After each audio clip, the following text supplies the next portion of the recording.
Okay, so Kramer's rule, solving determinants or matrices by using Kramer's rule. So ito ay ginagamit sa algebra and sa discrete.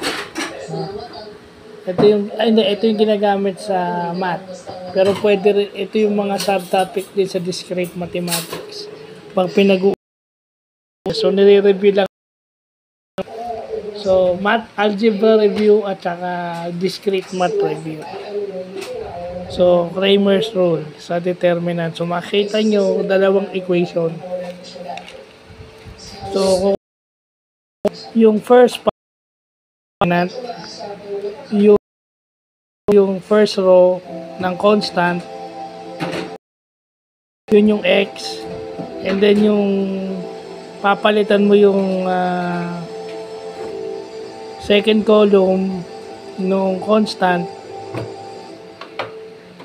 yun yung y.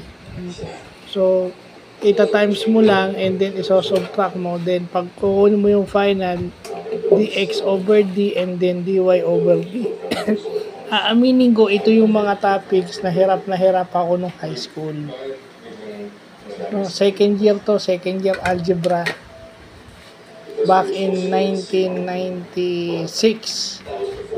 School year 1996-1997. So, ito yung mga bagay na hirap ako. So, my sophomore year in high school, hirap ako dito. Hindi ko nga makuha ng maayos.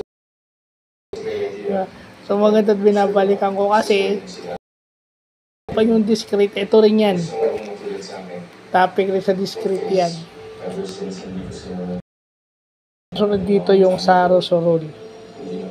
Pero ito daw, Kramer's rule is para sa short matrices 2x2 or 3x3. Pero mas maganda to sa 2x2. Yung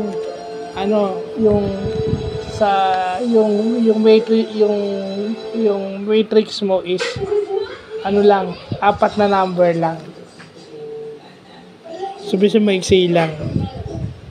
2x2 lang siya. So, yun lang po.